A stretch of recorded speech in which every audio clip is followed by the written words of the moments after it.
Okay. Hello everyone. Welcome to the online platform of STBG. आप लोग एक बार ये मुझे बता दें कि वॉइस हमारी क्लियर है ताकि हम क्लास को कंटिन्यू करें। अगर आप हमें बताएं कि आवाज़ क्लियर आ रही है आप लोगों को तो हम क्लास को स्टार्ट करें बच्चों।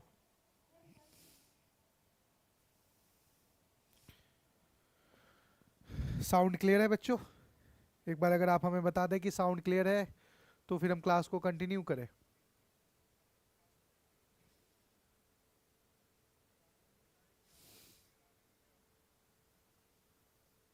यस सर, ओके, ठीक है। चले बच्चों, हम लोग लास्ट टर्म पे हम लोगों ने डिस्कस किया था किसके बारे में। हमने देखा था कि ऑस्मोसिस के बेसिस पर तीन टाइप के सॉल्यूशन होते हैं, हाइपरटोनिक सॉल्यूशन, हाइपोटोनिक सॉल्यूशन और आइसोटोनिक सॉल्यूशन। हमने ये तीन टाइप के सॉल्यूशन देख लिया था। आज के इस लेक्चर में हम लोग डिस्कस करेंगे सेल ऑर्गेनल के बारे में कि सेल ऑर्गेनल होता क्या है, कितने टाइप के होते हैं, कौन कौन क्या है, इस चीज़ों पे हम लोग डिस्कस करेंगे। तो सबसे पहला हम लोग सेल ऑर्गेनल डिस्कस करते हैं बच्चों, माइटोकॉन्ड्रिया। किस चीज़ों को बात करने जा रहे हैं हम लोग बच्चों? माइटोकॉन्ड्रिया के बारे में डिस्कस करेंगे। तो हेडिंग डालिएगा बच्चों, माइटोकॉन्ड्रिया।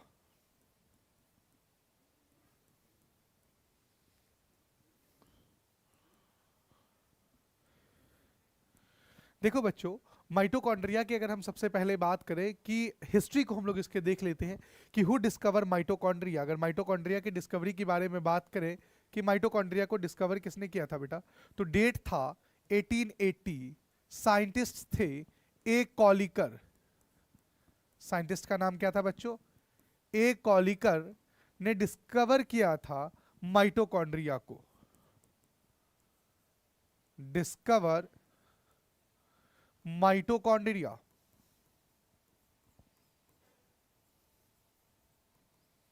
माइटोकॉन्ड्रिया को डिस्कवर करने वाले साइंटिस्ट कौन थे?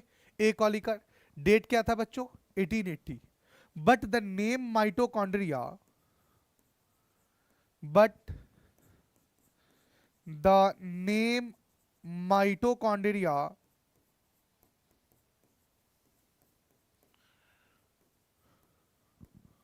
is given by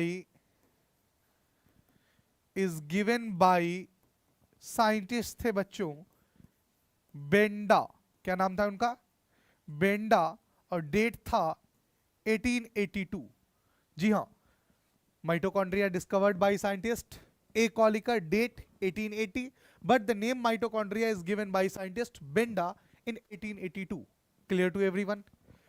सवाल दूसरा ये आता है कि क्या माइटोकॉन्ड्रिया, सवाल दूसरा क्या आता है कि माइटोकॉन्ड्रिया एक प्रोकैरियोटिक सेल के अंदर प्रेजेंट होगा बच्चों? क्या माइटोकॉन्ड्रिया एक प्रोकैरियोटिक सेल के अंदर प्रेजेंट होगा? Your answer is no. यहां पर यह बच्चों प्रोकैरियोटिक सेल के अंदर एब्सेंट होता है। दूसरा सेल का टाइप है बच्चों यूकैरियोटिक। क्या ये यूकैरियोटिक सेल के अंदर माइटोकॉन्ड्रिया प्रेजेंट होगा? Your answer is yes. यहां पर बच्चों ये प्रेजेंट होगा। एक्सेप्शन के तौर पे क्या है बच्चों? सारे यूकैरियोटिक सेल में माइटोकॉन्ड्रिया प्रेजेंट होता है, बट एक्सेप्शन के तौर पे है बच्चों आरबीसी सेल। आरबीसी सेल बोले तो रेड ब्लड सेल्स, या इसका एक और नाम है, और एक और नाम क्या है बच्चों? इरिथ्रोसाइट्स।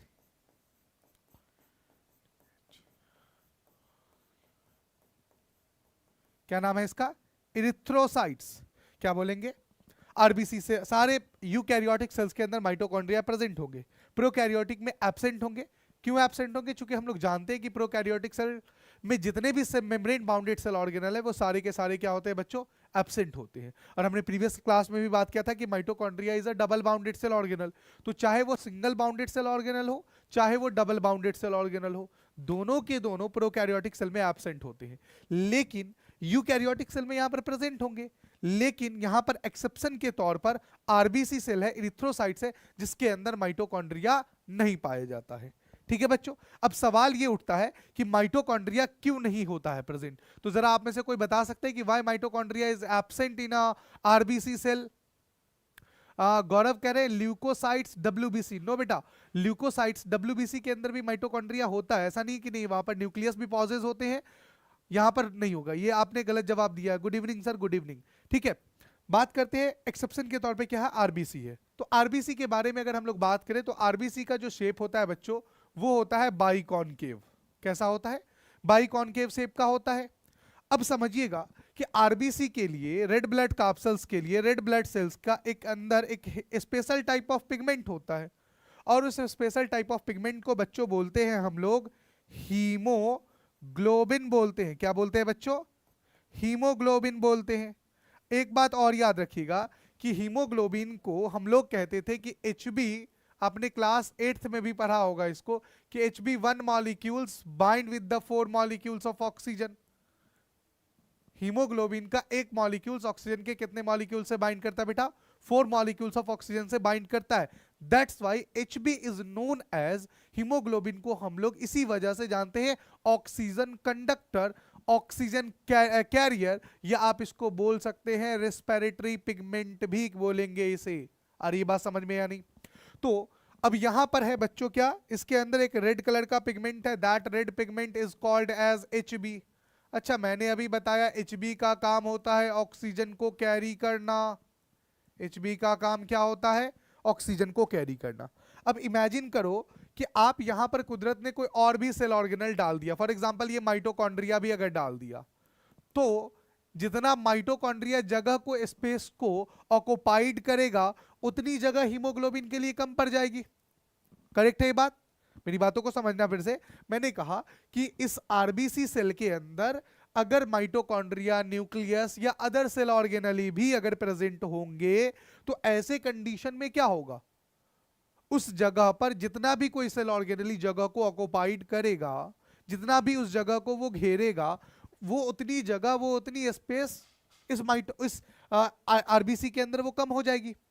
तो उतनी जगह पर हीमोग्लोबिन नहीं होगा, तो मतलब उतना हीमोग्लोबिन कम हो जाएगा। और हीमोग्लोबिन कम होगा तो ऑक्सीजन का कैरियर कौन होगा? हीमोग्लोबिन है। ऑक्सीजन कम कंडक्शन हो पाएगा। इसी वजह से कुदरत ने कहा कि नहीं भाई, इसके अंदर कोई भी सेल ऑर्गेनल नहीं प्रेजेंट होगा। ना ही हीमोग्लोबिन के अंदर माइटोकॉन्ड्रिया होता है, ना ही इसके अंदर न्यूक्लियस होता है, ना ही इसके अंदर क्या कहते हैं एंडोप्लाज्मिक रेटिकुलम में, ना ही किसी तरीके के कोई भी सेल ऑर्गेनल आरबीसी के अंदर, एरिथ्रोसाइट्स के अंदर नहीं पाए जाते। सिर्फ और सिर्फ ये जगह किसके लिए छोड़ दी गई है? हीमोग्लोबिन के लिए छोड़ दी गई है। तो इसलिए हर जगह एक्सेप्शन के तौर पे हम लेंगे कि आरबीसी सेल को ले लेंगे। क्लियर हो गई ये बातें? समझ में आ गई बातें? चलो बच्चों, जरा इसे स्क्रीनशॉट ले लो आप लोग। आई होप यहां तक आप लोगों को क्लियर होगा। Haemoglobin oxygen transfer body, yes, haemoglobin oxygen का कंडक्शन कराता है, बिल्कुल सही। Haemoglobin help in the conduction of oxygen. Haemoglobin किस चीजों में कराता है बेटा? ऑक्सीजन के कंडक्शन में मदद करता है। इसीलिए हम लोग इसे क्या बोलते हैं बेटा? ऑक्सीजन कैरियर भी बोलते हैं।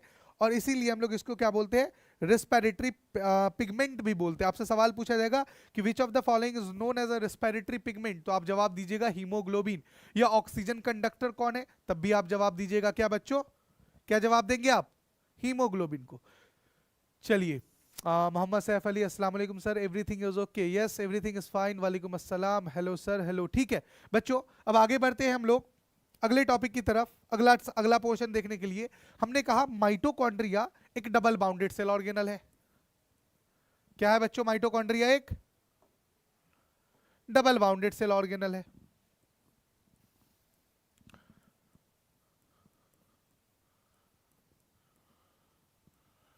Mitochondria is a double bounded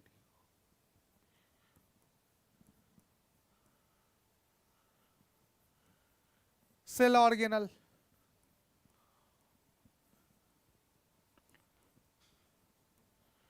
ये एक डबल बाउंडेड सेल ऑर्गेनल है। मैंने प्रीवियस क्लास में भी कहा था बच्चों कि 3 ऐसे सेल ऑर्गेनल है जो कि डबल बाउंडेड होते हैं, माइटोकॉन्ड्रिया, क्लोरोप्लास्ट और न्यूक्लियस। तो mitochondria is a double bounded cell organelle, मतलब इसके पास आउटर मेम्ब्रेन होगा बच्चों,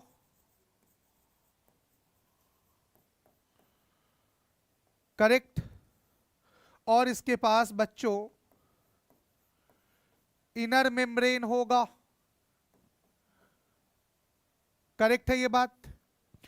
तो जरा सा स्ट्रक्चर वाइज देख लेते हैं कि ये दिखता कैसा है। ठीक है, आउटर मेम्ब्रेन एक नेचर में अगर थोड़ा सा एडवांस अगर आपसे क्वेश्चन पूछ ले बच्चों, तो हो सकता है कि पूछ ले कि आउटर मेम्ब्रेन नेचर में कैसा होता है। आउटर मेम्ब्रेन नेचर में बच्चों परमिएबल होता है, यानी they can allow the all substance, but inner membrane जो होता है बच्चों वो सिलेक्टिव परमिएबल होता है। वो कैसा होता है बच्चों?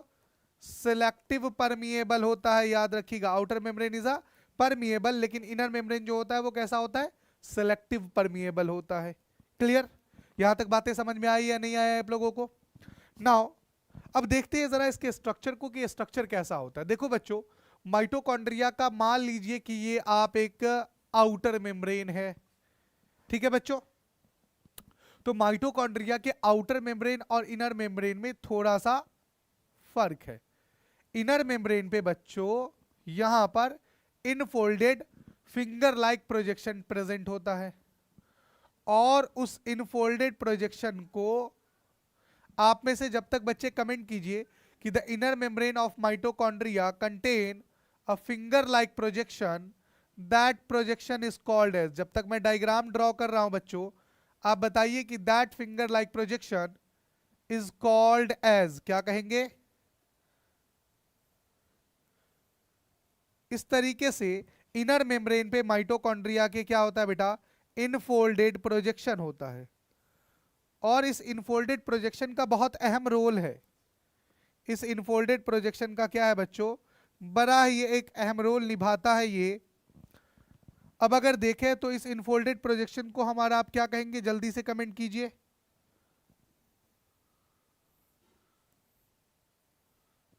चलिए, आप में से किसी ने कमेंट किया हीमोग्लोबिन। बेटा हीमोग्लोबिन से तो बहुत आगे जा चुके, ठीक है। यहां पर हम लोग बात करेंगे इस तरीके का माइटोकॉन्ड्रिया का कुछ स्ट्रक्चर दिखेगा, जबकि ये माइटोकॉन्ड्रिया का ये क्या है बच्चों? ये है माइटोकॉन्ड्रिया का आउटर मेम्ब्रेन है। ये माइटोकॉन्ड्रिया का क्या है बच्चों? Outer membrane. ये क्या हो गया बच्चों? इसका इनर मेम्ब्रेन।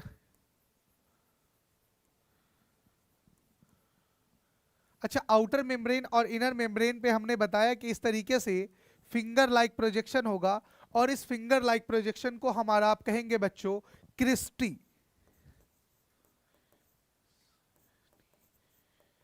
क्या कहा जाएगा बच्चों? इसे क्रिस्टी कहा जाएगा। ये सवाल 2014 एएमयू 11th एंट्रेंस में आया है, ये बात याद रखिएगा। 2014 एएमयू 11th एंट्रेंस 2014 में ये सवाल आया है कि inner membrane of mitochondria have a finger like projection, that projection is called as, क्या कहेंगे बच्चों? That projection is called as cristae. बच्चों इस क्रिस्टी के ऊपर भी याद रखिएगा, इस क्रिस्टी के ऊपर भी लॉलीपॉप, आपने मैचिस का तिली देखा होगा या आपने लॉलीपॉप खाया होगा, उस लॉलीपॉप लाइक स्ट्रक्चर भी यहां पर प्रेजेंट होते हैं। इस माचिस के तिली जैसे स्ट्रक्चर को या लॉलीपॉप लाइक स्ट्रक्चर को हमारा आप कहेंगे F1 पार्टिकल, या इसे कहा जाएगा ऑक्सीजोम के नाम से जानेंगे। करेक्ट है? मैंने क्या कहा? Mitochondria inner membrane contain a finger like projection, इसके ऊपर फिंगर लाइक प्रोजेक्शन होता है। उस फिंगर लाइक प्रोजेक्शन को हम लोग कहेंगे बच्चों क्रिस्टी। लेकिन क्रिस्टी के ऊपर भी लॉलीपॉप लाइक स्ट्रक्चर है, जिसे बोला जाएगा बच्चों F1 पार्टिकल। क्या कहा जाएगा बच्चों? F1 particle. आई होप आ रहा हो ऊपर का, ठीक है। F1 पार्टिकल्स, या इसे ही कहेंगे बच्चों ऑक्सीजोम कहेंगे, याद रहेगा। चलिए, अच्छा बच्चों, माइटोकॉन्ड्रिया के पास अपना डीएनए होता है। माइटोकॉन्ड्रिया के पास अपना क्या होता है? जेनेटिक मटेरियल होता है, डीएनए होता है, and they contain own ribosome. Mitochondria के पास अपना क्या होता है बच्चों? राइबोसोम भी होता है, याद रखिएगा। बट ये राइबोसोम 70S होता है बच्चों। क्लियर?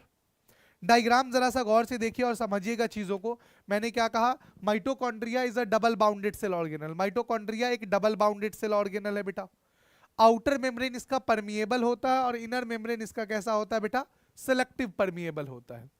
इनर मेम्ब्रेन पे अगर आप देखेंगे तो इस तरीके का फिंगर लाइक प्रोजेक्शन है। ये देखिए, ये उंगली के जैसा फिंगर लाइक प्रोजेक्शन है। इस फिंगर लाइक प्रोजेक्शन को हमारा आप क्या कहेंगे? That finger like projection is called as cristae. Cristae के ऊपर भी लॉलीपॉप लाइक स्ट्रक्चर प्रेजेंट होता है, that structure is called as F1 particle या ऑक्सीजोम। क्या कहेंगे उसे हम लोग? F1 पार्टिकल और ऑक्सीजोम कहेंगे। साथ ही साथ बच्चों माइटोकॉन्ड्रिया के पास अपना डीएनए जेनेटिक मटेरियल भी होता है और अपना राइबोसोम भी होता है। तो क्या जरा इस बातों को हम लोग लिख लें? क्या लिखेंगे बच्चों? ये आप स्क्रीनशॉट ले लीजिए जरा।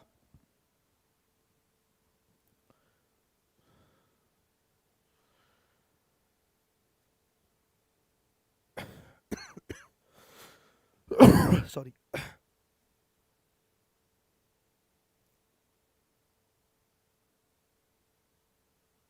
चलो बच्चों, किसी को कोई दिक्कत यहां तक तो नहीं? Hello, good evening sir, good evening. It is digital knowledge. Hello sir, good everything. Okay, good everything, ठीक है। चले बच्चों, अब हम लोग आगे बढ़ते हैं।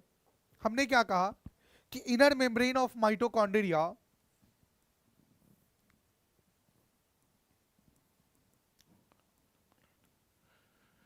inner membrane of mitochondria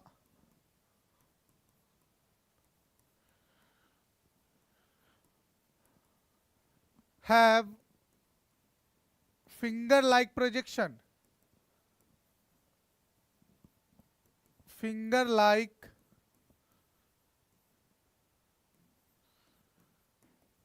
projection called as, इसे हमारा आप क्या कहेंगे बच्चों? हमारा आप इसे कहेंगे क्रिस्टी। याद रहेगा बच्चों ये बात? ये सवाल एज इट इज उठा करके बेटा आपका 2014 एमयू 11th एंट्रेंस में आ चुका है। बहुत इंपॉर्टेंट है ये सवाल, याद रखिएगा, क्योंकि एमयू कई बार सवाल को रिपीट करता है। 14 के बाद ये सवाल नहीं पूछा गया है तो आपके लिए इंपॉर्टेंट हो सकता है। नेक्स्ट, क्रिस्टी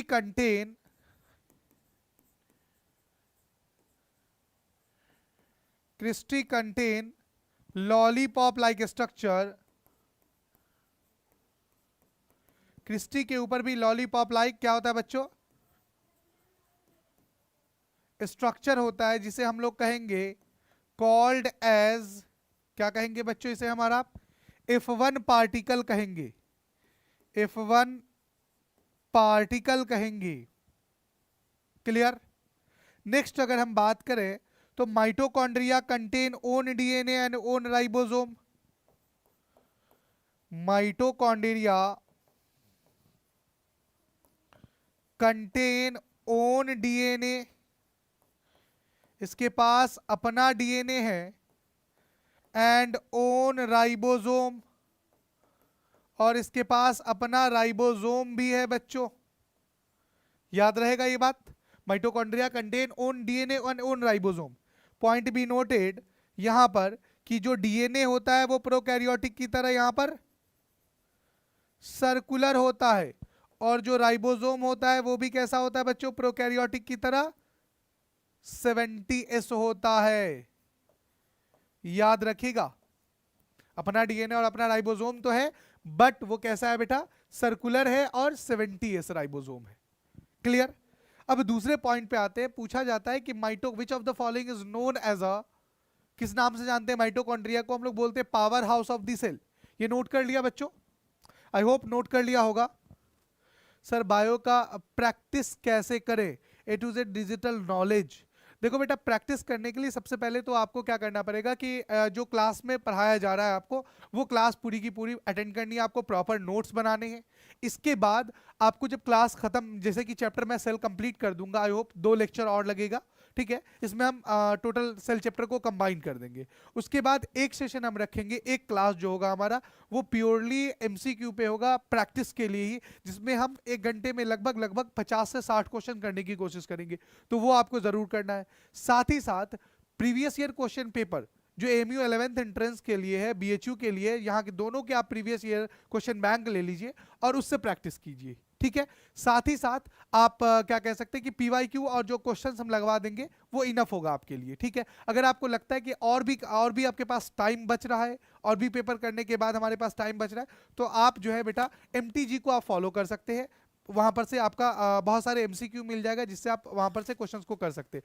बट मुझे नहीं लगता कि उसके बाद आपको जरूरत पड़ेगी।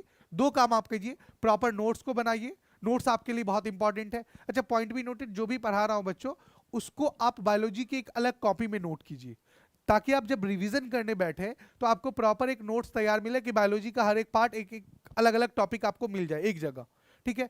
दूसरी चीजें, जो क्लास के बाद जो सब्जेक्ट आपका टॉपिक कंप्लीट होगा, उस कंप्लीट के बाद जो हम क्वेश्चन आंसर सेशन करेंगे, एक कंप्लीट टॉपिक हमारा होगा, पूरे सेल को हम उसमें से हर एक टॉपिक से जो भी हमारे इंपॉर्टेंट मोस्ट एक्सपेक्टेड क्वेश्चंस होंगे उस क्वेश्चंस को हम डील करेंगे। तीसरा सबसे इंपॉर्टेंट कि आपको प्रीवियस ईयर क्वेश्चन पेपर कर लेने हैं। ये अगर तीन चीज आप कर लेते हो तो आई होप ऐसा कोई भी क्वेश्चन नहीं रहेगा आपका 11th एंट्रेंस का या आपका किसी भी एंट्रेंस का जो आपका रह जाएगा, ठीक है। तो ये तीन चीजें बहुत ज्यादा जरूरी है। सर बायोलॉजी भी एडवांस होती है, सर माइटोकॉन्ड्रिया के पास आरएनए नहीं होता है क्या? गौरव, देखो बेटा होता है। सर बायोलॉजी भी एडवांस होती है क्या? देखो बायोलॉजी में अगर मैं कहूं तो बेसिक जो है वो 9th-10th से क्वेश्चंस रहते हैं। कई बार जैसे 2021 में एक सवाल 12th के एनसीईआरटी से दे दिया था, जिसका जिक्र रिप्रोडक्शन से चैप्टर से, जिसका जिक्र क्लास 10th के रिप्रोडक्शन में नहीं है। तो एक आध दो क्वेश्चंस को मैं वहां पर, वैसे क्वेश्चंस को हम लोग देख लेंगे जो भी आएगा, लेकिन मोस्टली आप ये समझे कि 17 क्वेश्चन जो होंगे में से 16 to 15 question as it is NCERT जो पढ़ाया जा रहा है, जो टॉपिक है आपका, उसी से रहेगा। एक आध क्वेश्चन अगर आता भी आउट ऑफ सिलेबस तो उसके लिए मरना नहीं है बच्चों, ठीक है ना। उसके लिए परेशान नहीं होना कि भाई एक क्वेश्चन हमारा आउट ऑफ सिलेबस आ रहा है। देखो मैं बार बार बच्चों को क्लासरूम के अंदर भी कह रहा हूँ और आज ऑनलाइन भी कह रहा हूँ कि अगर एक क्वेश्चन आउट ऑफ सिलेबस आ भी जाता है, दो क्वेश्चन आ भी जाता है, तो उसके लिए ज्यादा पैनिक होना, ज्यादा परेशान नहीं होना। आपके पास फिर भी बायो में 15-16 क्वेश्चन है जो एज इट इज एनसीईआरटी से, एज इट इज आपके जो टॉपिक है सिलेबस है वहां से आता है। तो आप अगर उसको कर लेंगे तो बहुत है आपके लिए, ठीक है। तो एक आध क्वेश्चन अगर 12th से या आउट ऑफ सिलेबस कोई भी डेट या कोई भी इस तरीके का क्वेश्चन आ जाता है, इररिलेवेंट क्वेश्चन है बायो के, जनरल क्वेश्चन से आ जाते हैं, आउट ऑफ द सिलेबस हो जाता है, तो उसके लिए आपको पैनिक नहीं होना। आपको मेन सिलेबस है, सिलेबस पता है, 15 से 16 क्वेश्चन, 15 to 16, 17 क्वेश्चन तक भी उसी से आते हैं। तो हम आगे इधर उधर की चीजों पे लाइन ट्रैक को आप चेंज ना करें, आप उसी पे फोकस्ड रहे। जो आपका सिलेबस है, जो आपका सिलेबस डिजाइन है एमयू ने दिया है, उसको आप पढ़े, इंशाल्लाह जरूर सारे क्वेश्चन सॉल्व होंगे। तो बायो का ऐसा नहीं कि कोई एडवांस आता है, आप अगर करोगे, आप अगर क्लास में रेगुलर आप प्रेजेंट हो तो वो एडवांस क्वेश्चंस भी होंगे। आपको यकीन होगा, आप जब मैं सेल चैप्टर पढ़ा दूंगा, आप किसी भी क्लास 9th के सिलेबस को उठा करके जो उसका लेवल है, बल्कि 9th से भी एक अप टू लेवल एडवांस, जैसे कि एनटीएससी ओलंपियाड के भी क्वेश्चंस होते हैं, आप उसको कर लीजिए। आई होप एक भी क्वेश्चंस नहीं बचेगा आपसे, आप सारे क्वेश्चंस को कर ले जाओगे इजीली। तो इसके लिए पैनिक नहीं होना, इसके लिए आपको परेशान नहीं होना, ठीक है। सर बायो की प्रैक्टिस कैसे करूं? हो गया बच्चों, ठीक है, ओके ओके सर, ठीक है। चले बच्चों, तो हमने कहा माइटोकॉन्ड्रिया के पास क्या होता है, अपना डीएनए होता है बच्चों, और माइटोकॉन्ड्रिया के पास क्या होता है, अपना क्या होता है बच्चों, डीएनए के साथ साथ यहाँ पर इसके पास 70s राइबोसोम भी होता है। अच्छा, एक इसके पीछे एक लॉजिक भी है, कहानी भी है, मैं आपको बता दूं कि माइटोकॉन्ड्रिया के पास 70s राइबोसोम क्या और अपना डीएनए क्यों है। देखो बच्चों, अगर इस कहानी को देखो, मैं तुम्हें पहले बता दूं, ये कहानी हाइपोथेटिकल थ्योरी है। माना जाता है ऐसा कि माइटोकॉन्ड्रिया, मान लो कि ये माइटोकॉन्ड्रिया है बच्चों, माइटोकॉन्ड्रिया अपने आप में एक सेल हुआ करता था। ये कोई प्रूफ थ्योरी नहीं है बच्चों, ये पहले बता दूं। माइटोकॉन्ड्रिया पुराने जमाने में, काफी कदीम, ओल्डेस्ट प्रिमिटिव जमाने में अपने आप में एक सेल हुआ करता था। तो माइटोकॉन्ड्रिया एक प्रोकैरियोटिक सेल्स के तौर पे रहता था। माइटोकॉन्ड्रिया एक प्रोकैरियोटिक सेल के तौर पे हुआ करता था, लेकिन प्रोकैरियोटिक छोटा होने की वजह से इसे कोई भी आकर के किल कर देता था। समझ में आ रही बातें? माइटोकॉन्ड्रिया को कोई भी आकर के छोटा समझ करके क्या कर देता था, इंगल्फ कर देता था, खा जाता था।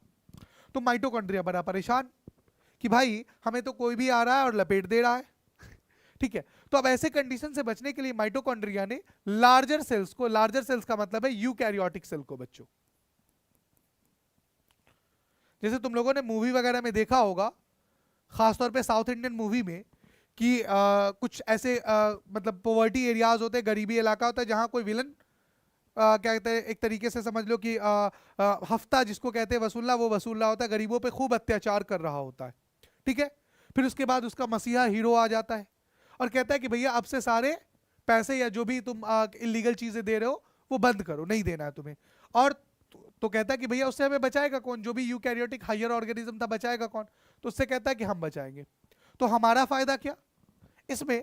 हीरो वहां के मसीहा बन जाते हैं, उन्हें प्रोटेक्टिव लेयर बन जाता है, और जो यूकैरियोटिक से जो वहां के लोग होते हैं, जो गरीब लोग हैं उन्हें क्या कर रहा होता है, सहारा दे रहा होता है। तो ठीक वैसे ही कुछ लॉजिक है यहाँ पर कि यूकैरियोटिक सेल्स जो बड़े हायर सेल्स थे जो माइटोकॉन्ड्रिया को खा जाया करते थे, तो माइटोकॉन्ड्रिया ने उनसे एसोसिएशन कर लिया कि भाई हम आपके अंदर आ जाते हैं, आप हमें क्या कर दो, प्रोटेक्शन दे दो, हम आपके अंदर रह लेते हैं। तो कहा कि हमारा क्या फायदा, तो बोला हम आपके लिए क्या करेंगे बेटा, हम आपके लिए एनर्जी को स्टोर करेंगे और आप हमें यूकैरियोटिक सेल यानी हमें क्या कर दो बेटा, प्रोटेक्शन दे दो। ये हाइपोथेटिकल थ्योरी है, पहले बता रहा हूं बच्चों। तो अब ऐसे कंडीशन में which are mutually benefit for each other. Mitochondria को पहले कोई भी आकर के खा जा रहा था, अब माइटोकॉन्ड्रिया एक लार्जर सेल बड़े सेल के शरण में है, तो अब इसे समझ लो चीजों को, कोई अदर ऑर्गेनिज्म आकर के खा नहीं सकता है। तो माइटोकॉन्ड्रिया को क्या मिल गया, प्रोटेक्शन मिल गया। और जो इसे प्रोटेक्शन दे रहा है उसके लिए माइटोकॉन्ड्रिया क्या फायदा कर रहा है, उसके लिए एनर्जी को स्टोर कर रहा है। तो मतलब which are mutually benefit for each other. तो आगे ऐसा बहुत टाइम तक रहते रहते यूकैरियोटिक सेल ने कहा कि भाई तो हमारे पास ही रह ले, मतलब कि एवोल्यूशन की थ्योरी में आएगा कि ये यूकैरियोटिक सेल के अंदर एज अ सेल ऑर्गेनल होकर के रहने लगा। आ रही बात समझ में। बहरकैफ ये कहानी थी हाइपोथेटिकल थ्योरी। चले आगे बढ़ते हैं हम लोग। माइटोकॉन्ड्रिया को हम लोग क्या कहते हैं, ऐसा देखो बेटा, जो अभी पिछला कहानी बताया तुम्हें पहले बता दूं, ये कहीं से प्रूव्ड नहीं है, कुछ साइंसदानों का ऐसा, कुछ वैज्ञानिक का, कुछ साइंटिस्ट का ऐसा मानना है। Now come to the next point, सबसे important, mitochondria is known as, क्या कहेंगे बच्चों इसे, हमारा आप इसे कहते हैं बच्चों known as power house of the cell. क्या कहेंगे बच्चों इसे हम लोग, mitochondria is known as power house of the cell. एक सब बच्चा सवाल पूछ रहा है, मोहम्मद सैफ अली सैफ, कि सर अंडा पहले आया या क्या कह रहा है ये, अंडा पहले आया, इधर दिख नहीं रहा मुझे, मुर्गी, as per biology point of view. Okay देखो बेटा, अगर पॉइंट ऑफ बायोलॉजी व्यू से अगर देखोगे तो इसका आप लोग आंसर दो कि पहले अंडा या पहले मुर्गी। बड़ी विवादित क्वेश्चन है ये, और ये अक्सर पूछा जाता है कि पहले अंडा या पहले मुर्गी, तो बता सकते हैं। तो चलो अभी इसके बाद इस सवाल को हम थोड़ा सा करेंगे। आपका सवाल आपने कहा as per biology point of view. Okay, तो as per biology point of view ही मैं आपको आंसर दूंगा इसका। बट जरा सा पहले हमने जो टॉपिक छेड़ रखा है उस टॉपिक को जरा हम कवर अप करते हैं कि why mitochondria is known as power house of the cell. Okay, तो देखो बेटा, जो भी चीज हम एनर्जी को लेते हैं, जो भी आप ग्लूकोज को ले रहे हैं, जो भी आप कार्बोहाइड्रेट को ले रहे हैं, वो कार्बोहाइड्रेट का उस दरमियान जो आप यूज कर रहे हैं एनर्जी, वो तो खर्च हो जा रहा है, यूज हो रहा है। लेकिन फर्दर फ्यूचर के लिए, जैसे कि अभी मैंने दोपहर में खाना खाया था, लेकिन अभी भी मैं जो एनर्जी खर्च कर रहा हूँ, बोल रहा हूँ, आपके क्लास ले रहा हूँ, इसमें मेरा एनर्जी का लॉस हो रहा है या नहीं हो रहा है। तो ये एनर्जी कहीं ना कहीं हमारे सेल के अंदर कंजर्व थी, स्टोर थी। तो वो स्टोर कहाँ रहता है बेटा, पावर माइटोकॉन्ड्रिया में रहता है। माइटोकॉन्ड्रिया के ऊपर जो आपने हमने पढ़ाया था F1 पार्टिकल ऑक्सीजोम, तो माइटोकॉन्ड्रिया यहां पर मैं लिख सकता हूं F1 particle, F1 particle store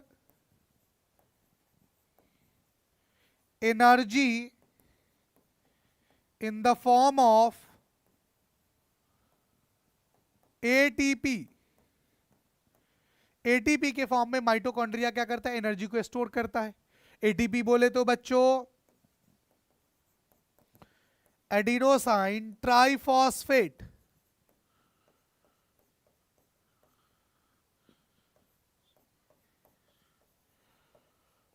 mitochondria store their energy in the form of ATP. That's why अब स्टोर्ड है यहां पर एनर्जी। अब बेटा जहां पर कोई चीज स्टोर हो, क्या उसको हाउस बोल सकते हैं। जैसे फॉर एग्जांपल आपके कहीं पर, जैसे फॉर एग्जांपल जैकेट बनाने की फैक्ट्री है, तो जहां पर जैकेट बहुत सारे वो मैन्युफैक्चर करके एक स्टोर रखते हैं, उसे वेयर हाउस कहते हैं। समझ में आ रही बात है। तो वैसे ही एनर्जी यहां पर स्टोर है, तो क्या एनर्जी को पावर बोल सकते हैं बच्चों, बोल सकते हैं भाई।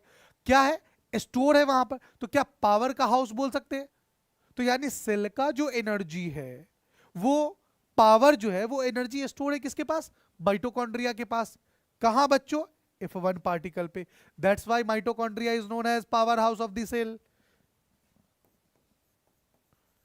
That's why mitochondria is known as power house of the cell बच्चों, power house of the cell. Clear? यहां तक समझ में आ गया बच्चों? चलिए, अब बात चल रही थी सैफ अली के एक सवाल का कि पहले अंडा या पहले मुर्गी। तो देखो बेटा, अगर हम बात करें तो पहले किन चीजों के बारे में बात की जाएगी कि पहले मुर्गी। अब कहोगे सर प्रूफ कीजिए। तो देखो बेटा, इसके पीछे भी साइंस है कि जो एव्स थे, एव्स यानी कि जितने भी बर्ड्स होते हैं, इनके बर्ड्स के, चूंकि मुर्गी वहीं से आया, बर्ड्स का, मुर्गी को हम किसके अंदर रखेंगे?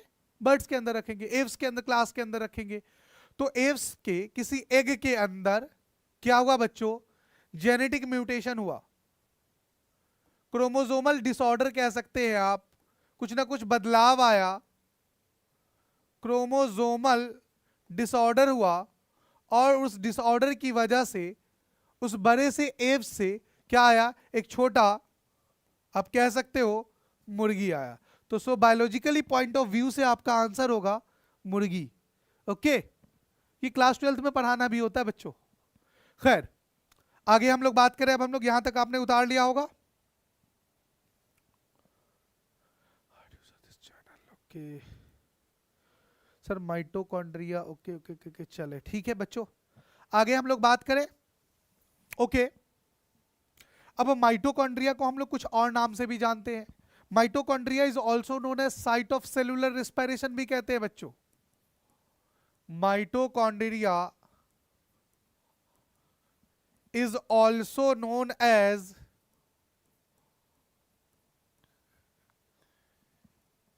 site of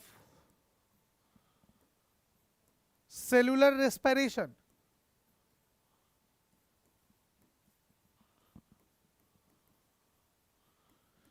इसे हम लोग क्या बोलते हैं बेटा? साइट ऑफ सेल्यूलर रेस्पिरेशन बोलते हैं। अब साइट ऑफ सेल्यूलर रेस्पिरेशन बोलने के पीछे लॉजिक क्या है, जरा सा इस बात को समझते हैं। ये बहुत इंपॉर्टेंट पॉइंट है, याद रखिएगा। Which of the following is known as a site of cellular respiration? Mitochondria. या आपसे एक और सवाल यहां से पूछ सकता है, at which cell organelle the complete oxidation is occur? या आपसे सीधा पूछ लेगा कंप्लीट ऑक्सीडेशन इज अकर। तो कंप्लीट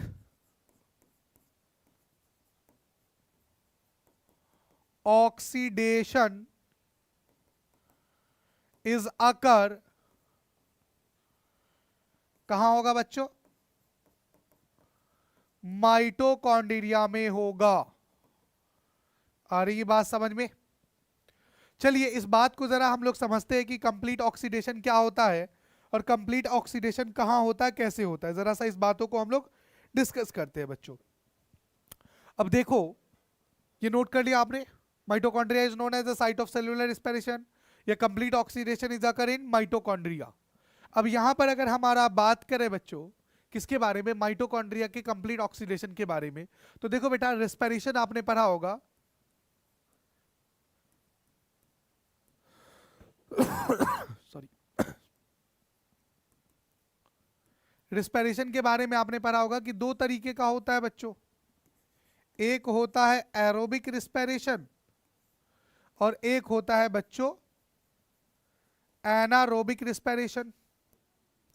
अब एरोबिक किसको कहेंगे? जो ऑक्सीजन जिसमें प्रेजेंट हो,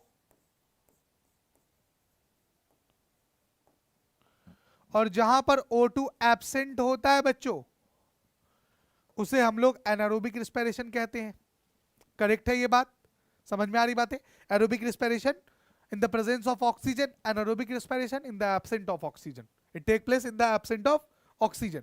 तो देखो बच्चों, इस बात को जरा सा समझने के लिए ये नोट कर लिया आपने। अब देखो, रेस्पिरेशन की अगर हम बात करें यहां पर, तो इसमें हम 6 मॉलिक्यूल्स ऑफ ग्लूकोज को, 6 मॉलिक्यूल्स ऑफ क्या करते हैं बच्चों? ग्लूकोज को हम ब्रेक डाउन करते हैं 3 पायरुवेट में।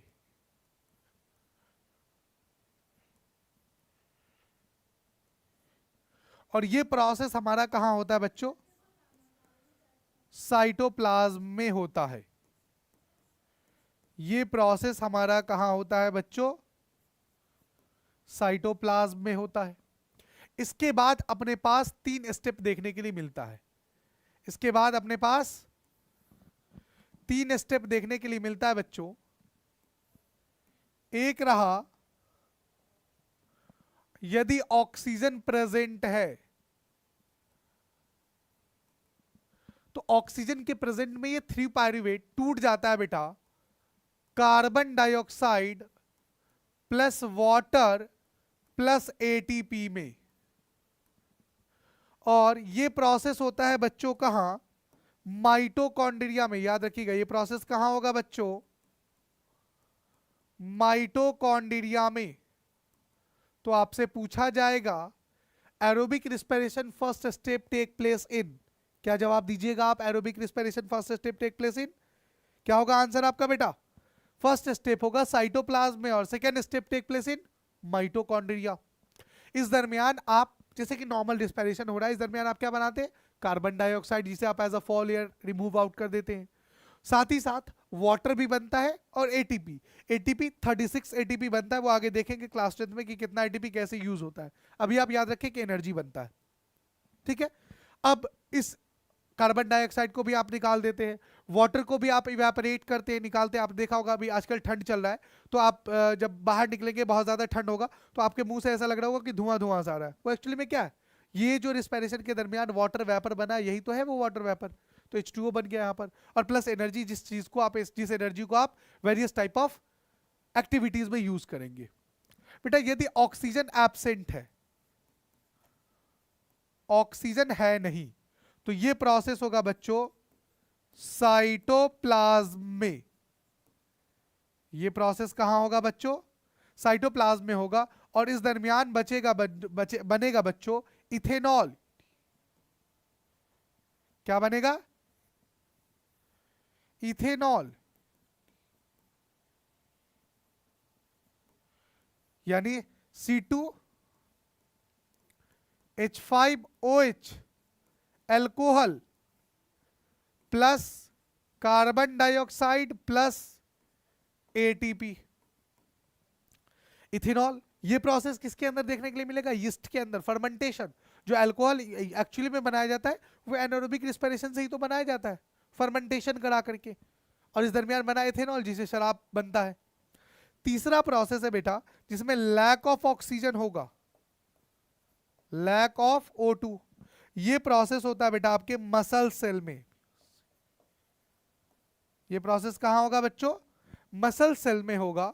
और इस दरमियान आपके क्या बनेगा बच्चों? Lactic acid. क्या बनेगा बच्चों? Lactic acid plus CO2 plus थोड़े बहुत अमाउंट में एनर्जी भी बनेगा। अब बेटा ये जो लैक्टिक एसिड है ना, यही नोट कर लीजिए इस बात को, ड्यू टू accumulation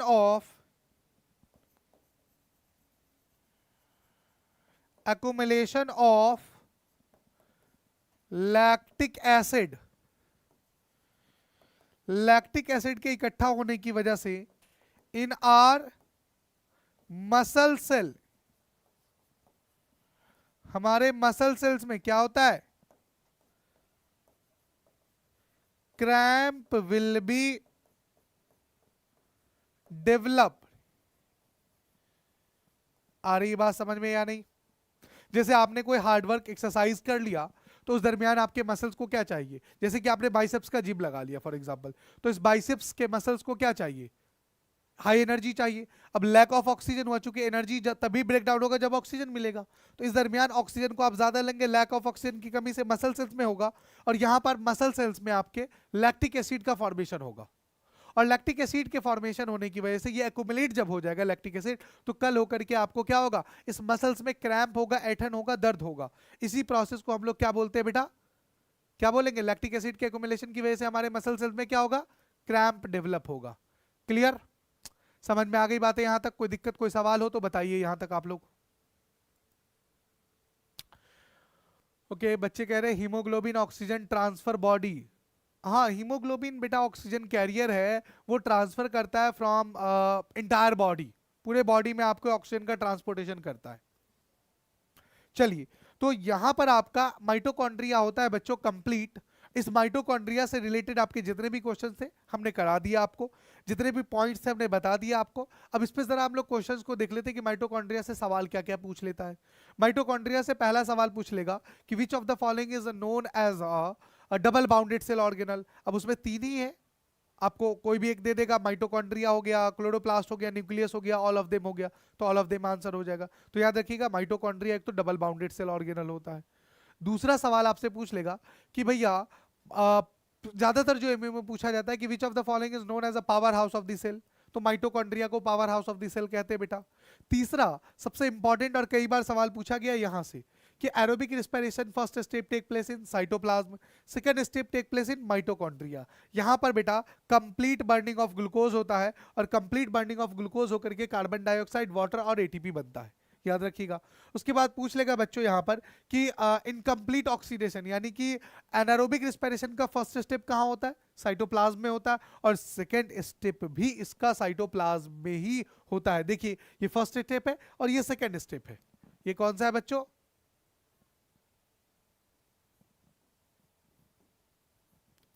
तो सेकेंड स्टेप एरोबिक रिस्पिरेशन का माइटोकॉन्ड्रिया में, एनारोबिक का साइटोप्लाज्म में, और लैक ऑफ ऑक्सीजन का कहां होगा, मसल सेल्स में। Due to the accumulation of dash in our muscle cells cramp is develop.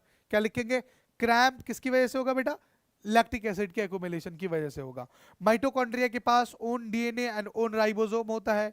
Inner membrane of mitochondria have a finger like projection that is called as cristae. Cristae contain a lollipop और a माचिस stick like structure is called as, क्या बोलेंगे बेटा उसे, F1 particle और oxysome बोलेंगे।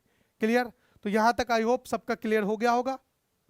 चले बच्चों बता दीजिए यीस्ट एंड माइटोकॉन्ड्रिया में संध्या वरुण कह रहे हैं मसल्स यीस्ट एंड माइटोकॉन्ड्रिया में।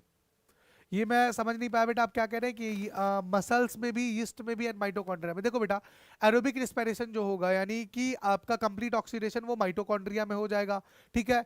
लैक्टिक एसिड का एक्युमुलेशन मसल सेल्स में होगा, ठीक है, अगर ये आप कह रहे हैं तो।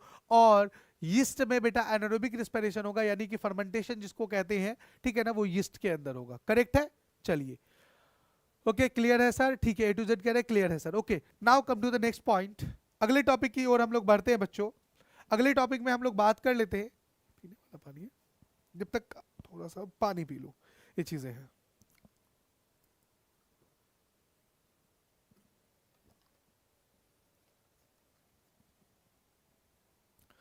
देखिए बच्चों अगला टॉपिक है अपना प्लास्टिड। किसके बारे में बात करेंगे हम लोग, अगले टॉपिक की तरफ आते हैं बच्चों, plastid.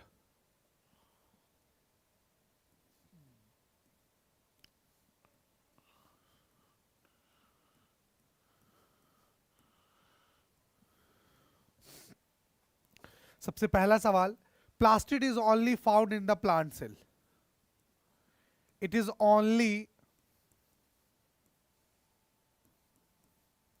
Found in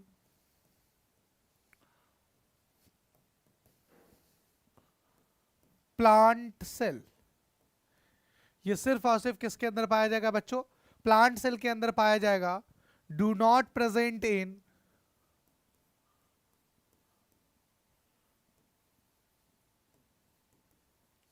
animal cell. ये हम और आपके अंदर नहीं पाया जाएगा बच्चों।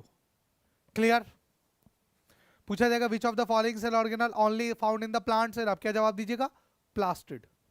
Okay now come to the next point, on the basis of pigment, on the basis of pigment plastid is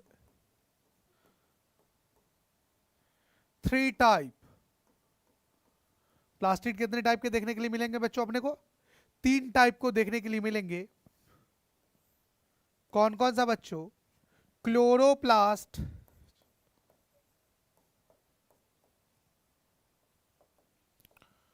chromoplast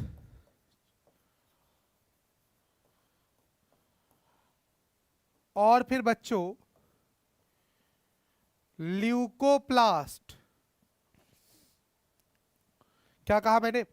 plastid is only found in the plant cell. Plastid सिर्फ और सिर्फ प्लांट सेल के अंदर present होता है, it do not present in animal cell. Animal cell में ये present नहीं होता है। पिगमेंट के बेसिस पर प्लास्टिड को 3 टाइप में बांट दिया गया, क्लोरोप्लास्ट, क्रोमोप्लास्ट और ल्यूकोप्लास्ट में। ठीक है बच्चों, ओके आगे बढ़ते हैं हम लोग। आगे की तरफ अगर हम लोग बात करें बच्चों यहाँ पर, तो सबसे पहले हम लोग देखते हैं किसके बारे में, क्लोरोप्लास्ट के बारे में देखते हैं।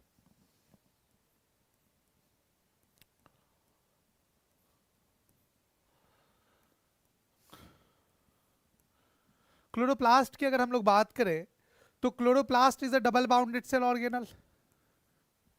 इट इज अ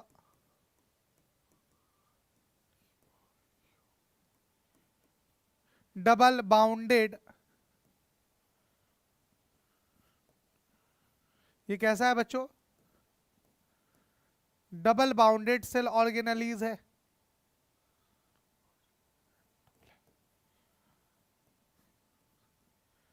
ठीक है, माइटोकॉन्ड्रिया, क्लोरोप्लास्ट और न्यूक्लियस, 3 ऐसे सेल ऑर्गेनल है जो डबल बाउंडेड है। राइबोसोम मेम्ब्रेनलेस होता है, बाकी rest of all of them is a single bounded, याद रखिएगा डबल बाउंडेड सेल ऑर्गेनल है। साथ ही साथ अभी स्ट्रक्चर को आगे देखेंगे, पहले जरा सा समझ लेते हैं। It contain a special type of pigment, it contain a special type of pigment. इनके अंदर एक स्पेशल टाइप का पिगमेंट होता है and that is called as, pigment called as, क्या कहेंगे बच्चों उसे हम लोग? Called as chlorophyll.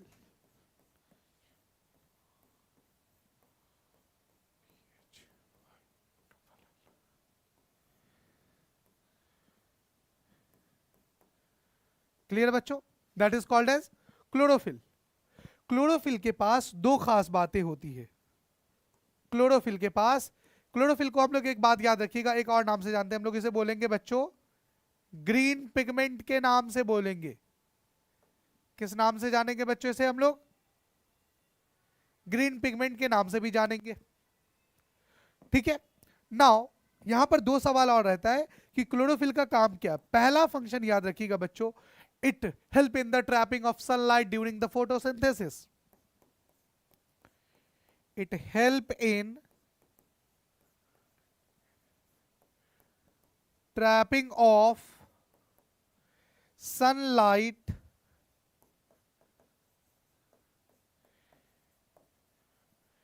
During the photosynthesis.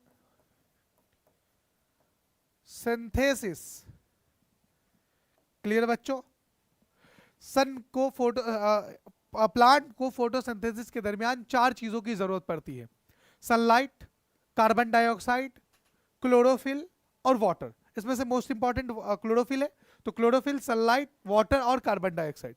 तो सनलाइट को जो ट्रैप करने की एबिलिटी है बच्चों, वो सनलाइट को ट्रैप करने की एबिलिटी है किसके अंदर? क्लोरोफिल के अंदर। दूसरी बात, chlorophyll provide green colour to the leaf. It provide green colour to leaf या टू द प्लांट, सीधा लिख सकते हो आप। प्लांट को सीधा ये क्या करता है बेटा? टू प्लांट, प्लांट को यह ग्रीन कलर प्रोवाइड कराता है। क्लियर? तो 2 काम समझ में आ गया। पहला काम, it help in the trapping of sunlight during the photosynthesis, और it help, it provide green colour to the leaf.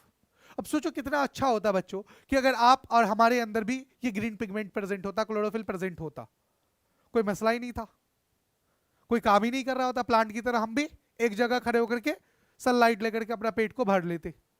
भाई हम और आप सब कहीं ना कहीं इस पापी पेट के लिए काम कर रहे हैं। तो अगर हमारे अंदर ये क्लोरोफिल अगर होता तो सोचो कितना मजा आता। पहली बात तो हमें काम करने की जरूरत ही नहीं पड़ती। समझ में आ रही बातें?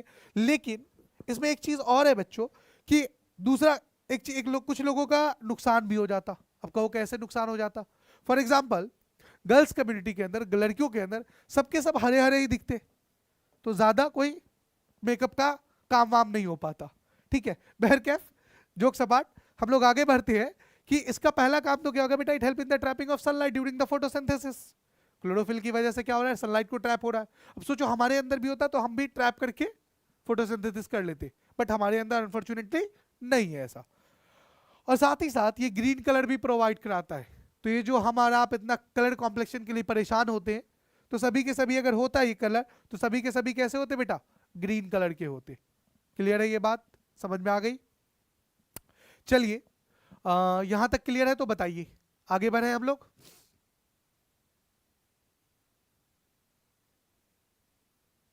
ठीक है। यहाँ बच्चा कह रहा है कि डिप्लोमा में बायोलॉजी तो नहीं पढ़ाते। देखिए बेटा, एएमयू 11th एंट्रेंस के डिप्लोमा इंजीनियरिंग और जो एएमयू 11th एंट्रेंस का जो टेस्ट होता है वो कंबाइंड इंट्रेंस टेस्ट होता है। एएमयू 11th एंट्रेंस और डिप्लोमा इंजीनियरिंग का जो टेस्ट होता है वो दोनों कंबाइंड इंट्रेंस टेस्ट होता है। उन दोनों का टेस्ट एक ही साथ होता है, तो उसमें भी बायोलॉजी रहता है। तो जो एएमयू डिप्लोमा इंजीनियरिंग में आप लीजिए या एएमयू के +2 में आप दीजिए, मतलब 11th-12th में आप एडमिशन लेने के लिए दे रहे हैं, दोनों का एग्जाम एक ही होता है और दोनों में आपको बायोलॉजी पढ़ना पड़ेगा और दोनों के लिए 17 क्वेश्चन जो सेम पेपर होता है तो वो आपको करना पड़ेगा। हाँ, जामिया में आपके जो डिप्लोमा इंजीनियरिंग का होता है उसमें बायोलॉजी नहीं आती है बच्चों, वहां पर अलग उनका पैटर्न है, ठीक है ना। वहां पर मैथ, फिजिक्स, इंग्लिश वहां पर 20 मार्क्स के होते हैं, मैथ, फिजिक्स, केमिस्ट्री, और उसके बाद वहां पर इंग्लिश 20 मार्क्स के होते हैं। तो आप जो भी डिप्लोमा, जामिया के डिप्लोमा के लिए स्पेशली है तो वो इंग्लिश पे ज्यादा फोकस करें, क्योंकि वहां पर आई थिंक 25 मार्क्स का, हाँ 25 मार्क्स का बेटा वहां पर इंग्लिश आता है, तो वो चीजें ज्यादा इंपॉर्टेंट है आपके लिए। प्लांट में क्लोरोफिल होता है इसलिए ग्रीन होता है, यस प्लांट में ग्रीन होते हैं, प्लांट में क्लोरोफिल है इसलिए वो ग्रीन है बेटा, ठीक है ना। हमारे अंदर भी होता है तो हम भी सबके सब क्या होते, ग्रीन कलर के होते। ओके चलिए, डिप्लोमा में बायोलॉजी तो नहीं पढ़ाते, नहीं डिप्लोमा में बायोलॉजी नहीं आता बेटा, ये याद रखिएगा, ठीक है ना। ओके सर और क्वेश्चन कराओ बेटा। ऋषु शर्मा, देखिए क्वेश्चंस के लिए हम एक अलग से, जब ये हमारा पूरा टॉपिक कंप्लीट हो जाएगा तो जो मोस्ट एक्सपेक्टेड क्वेश्चंस होंगे अराउंड 50 to 70 के बीच में, आपको मैं पहले बता दूं मिनिमम 50 से 70 क्वेश्चन हम 1 घंटे का सेशन करेंगे 60 मिनट का, उसमें हम सारे सेल के मोस्ट एक्सपेक्टेड क्वेश्चंस कर देंगे और यकीन जानिए सवाल वहीं से आएगा, ठीक है ना। आप परेशान मत होए, हम सारे सवाल को करा देंगे, जितने भी एक एक टॉपिक से बन सकते हैं मोस्ट एक्सपेक्टेड क्वेश्चन, वो सारे most important question, important way भी आई, सारे करा दिए जाएंगे। तो अभी हम ज्यादा क्वेश्चंस क्लास में नहीं करा सकते बच्चों, ठीक है। चलिए A to Z digital knowledge कह रहे हैं बेटा, जी क्लियर है बेटा, अपने ओरिजिनल नाम से आया कीजिए A to Z digital knowledge, ठीक है। ऋषु शर्मा, क्वेश्चंस का हम सेशन अलग से रखेंगे, परेशान ना हो उसके लिए। चलिए बच्चों, अब हम लोग बात करते हैं क्लोरोप्लास्ट के स्ट्रक्चर के बारे में कि क्लोरोप्लास्ट आखिर दिखता कैसा है। देखो बच्चों, क्लोरोप्लास्ट एक डबल बाउंडेड सेल ऑर्गेनल है। चलिए भैया, तो डबल बाउंडेड कर दीजिए इसे, ओके।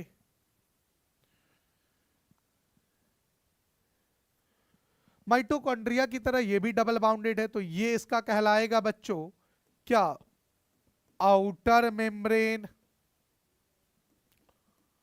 ये इसका क्या कहलाएगा बच्चों, आउटर मेम्ब्रेन। ये इसका क्या है बच्चों, इनर मेम्ब्रेन। क्लियर? अच्छा, आउटर मेम्ब्रेन और इनर मेम्ब्रेन तो देख लिया। अब इनसाइड द क्लोरोप्लास्ट, क्लोरोप्लास्ट के अंदर अगर आप देखोगे बच्चों तो इस तरीके से क्वाइन यानी सिक्के की तरह, जो आपके 5-10 के क्वाइन होते हैं 20 के, उस तरीके से क्वाइन लाइक स्ट्रक्चर प्रेजेंट होता है। उस क्वाइन लाइक स्ट्रक्चर को क्या कहेंगे बच्चों, याद रखिएगा, that coin like structure is called as thylakoid कहते हैं इसे। इसे क्या कहेंगे बेटा, एक क्वाइन लाइक स्ट्रक्चर को हमारा आप कहेंगे थैलाकोइड कहेंगे, और इस ग्रुप ऑफ थैलाकोइड को हम कहेंगे बच्चों ग्रैनम, ठीक है। अब अगर हम बात करें, ये जो सारे थैलाकोइड हैं, ये सारे के सारे थैलाकोइड आपस में अटैच्ड होते हैं, ग्रैनम अटैच होते हैं with a tube like structure, एक तरीके के ट्यूब लाइक स्ट्रक्चर से, और इस ट्यूब लाइक स्ट्रक्चर को हमारा आप कहेंगे बच्चों क्या, स्ट्रोमा लैमिला, स्ट्रोमा लैमिला कहा जाएगा इसे। क्लियर? क्या कहेंगे इसे हम लोग? स्ट्रोमा लैमिला कहेंगे। तो आप यहां पर जरा समझिएगा बच्चों, मैं क्या कह रहा हूं। Inside the chloroplast coin like structure, एक जो सिक्का है उस एक सिक्के को, उस एक क्वाइन लाइक स्ट्रक्चर को क्या कहेंगे हमारा? थैलाक्वाइड कहेंगे। ग्रुप ऑफ थैलाक्वाइड को हमारा आप क्या कहेंगे बच्चों? ग्रैनम कहेंगे। ठीक है? अच्छा जी सर क्लियर है। ग्रुप ऑफ थैलाक्वाइड को क्या कहेंगे बच्चों? ग्रैनम कहेंगे। और हर एक ग्रैनम आपस में अटैच है किसके थ्रू बेटा? स्ट्रोमा लैमिला के थ्रू। माइटोकॉन्ड्रिया की तरह ही इसके पास बच्चों अपना डीएनए भी होता है। माइटोकॉन्ड्रिया की तरह ही इनके पास अपना डीएनए भी होता है। और साथ ही साथ बच्चों याद रखिएगा, इनके पास अपना राइबोसोम भी होता है। ओके? माइटोकॉन्ड्रिया की तरह इनके पास क्या होता है? अपना डीएनए और अपना राइबोसोम भी होता है। फिर वही राइबोसोम यहां पर कैसा बच्चों? 70S होता है। और डीएनए कैसा बच्चों? सर्कुलर होता है। ओके, तो हम क्या यहां पर, ये डायग्राम आप लोग नोट कर लीजिए जरा जल्दी से, स्क्रीनशॉट ले लीजिए। चलिए अब बात करते हैं बेटा कि इनसाइड द क्लोरोप्लास्ट, पूछ लेता है सवाल, इनसाइड द क्लोरोप्लास्ट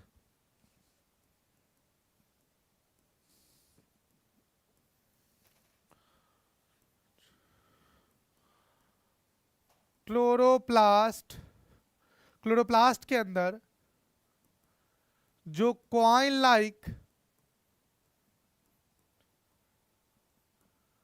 स्ट्रक्चर होता है उसे हमारा आप क्या कहेंगे बेटा?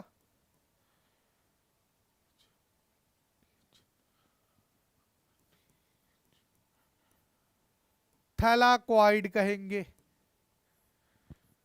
बच्चों group of thylakoid, group of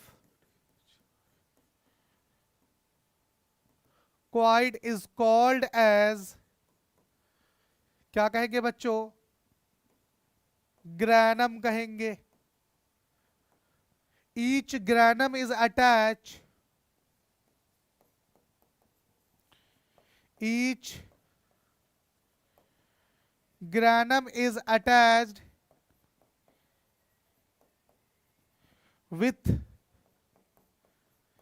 stroma lamella, stroma lamella के साथ अटैच्ड होगा। Clear? It contain own DNA, it contain own DNA and own ribosome, इसके पास अपना डीएनए और अपना राइबोसोम भी होता है। क्लियर बच्चों? चलिए एक बात और समझ लीजिए, हर एक थैलाक्वाइड, मैंने आपने देखा कि एक ग्रैनम है ये पूरा एक, इस ग्रैनम के अंदर 1 2 3 मैंने तीन बनाए। ऐसा नहीं कि 3 होता है बेटा, लगभग लगभग याद रखिएगा 25 से 30 थैलाक्वाइड होते हैं एक ग्रैनम के अंदर। थोड़ा सा एडवांस है ये, याद रखिए तो बेटर है, कभी पूछ सकता है।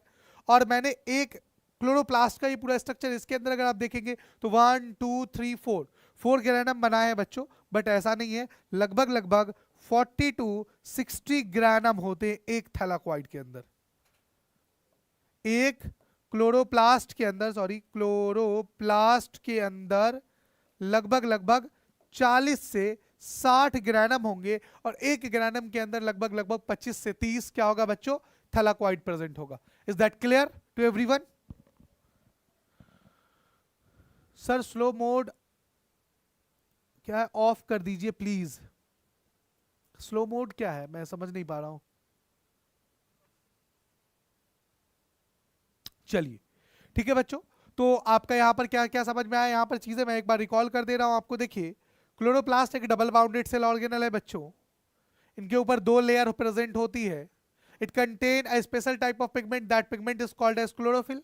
क्लोरोफिल के पास 2 एबिलिटी होती है, it help in the trapping of sunlight during the photosynthesis and it provide green colour to the leaf.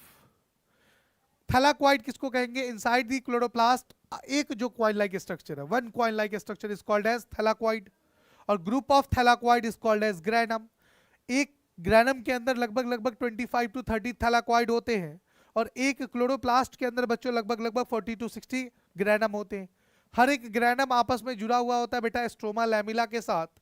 Mitochondria की तरह ही इसके पास अपना डीएनए और अपना राइबोसोम भी होता है। एक पॉइंट और जरा सा सुन लीजिए आप लोग यहाँ पर से, अभी वैसे तो उसको 10th में पढ़ाना था, लेकिन मैं अभी आपको रिकॉल के लिए इतना याद दिला दूं कि आपने फोटोसिंथेसिस के दरमियान 2 रिएक्शन पढ़ेंगे। एक होता है लाइट रिएक्शन, एक क्या होता है बेटा, light reaction take place in, कहां होगा बच्चों, थैलाक्वाइड के अंदर। Light reaction take place in thylakoid और डार्क रिएक्शन टेक प्लेस इन